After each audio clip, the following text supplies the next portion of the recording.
তো দেখো বন্ধুরা, তোমাদের সাথে একটা হ্যাক শেয়ার করি। বোধ এই হ্যাকটা আমার না, আমি এটা একটা আমি সোশ্যাল মিডিয়ায় দেখেছি। আমার তো হাতে ব্যথা ছিল, তার জন্য আমি তো এই বাবাই নারকল টেনে দিয়েছিল। তো আমি বললাম না, এই কী বলে পাটিসাপটা খাবো, তো নারকলটাও কাটতে পারছি না, কুটতে পারছি না। তা কি করব এবার? স্ক্রল করতে করতে দেখি কি এক জায়গায় আমার হ্যাক দেখাচ্ছে। মানে কি বলে না, ভগবান সঙ্গে থাকলে অনেক কিছু করা হয়।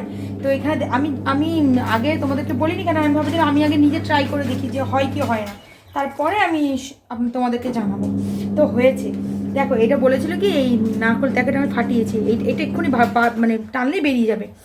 এইটা সারা রাত বলেছিল প্লাস্টিকের মধ্যে এই নারকলটা দিয়ে ডিপ ফ্রিজে রেখে দিতে, দিয়ে ডিপ ফ্রিজ থেকে বার করে সকালবেলা আর মানে জলের মধ্যে 1 ঘন্টা 1.5 ঘন্টা রেখে দিতে। তা আমি কালকে রাতের বেলা, পরশুদিন রাতে ডিপ ফ্রিজে দিয়ে রেখেছিলাম, আমি কালকে আর টাইম পাইনি করার। ডিপ ফ্রিজে দিয়ে রেখেছিলাম, আজকে সকালবেলা জলে বার করে দিয়েছে। দেখো যেই মারলাম তোমার বলে এই যে কি বলে নোড়া দিয়ে, হ্যাঁ যে নোড়া দিয়ে মারলাম, এই দেখো পুরো ওপরটা খুলে গেছে।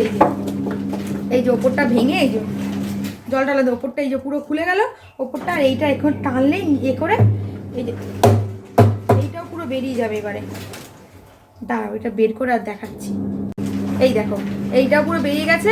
এবার এই ছিলনি দিয়ে তোমার দেখিয়েছিল, তাই এই ছিলনি দিয়ে এইভাবে, মানে এটা আমি ছিলছি, এটা ছিলে আর মিক্সিতে দিলে পুরো একদম এর মতন হয়ে যাবে।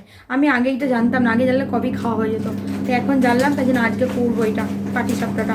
খাওয়াই হচ্ছে না, কবে থেকে ইচ্ছা করেছিল, না খেতে পারলে যদি বাই চান্স আবার যদি খেতে না পারি কিছু একটা হয়ে যায় তাহলে। তো চলো দাদা, তোমরাও করে হ্যাকটা করে আমাকে জানিও যে আসলে হয়েছে কিনা। আমার তো হলো।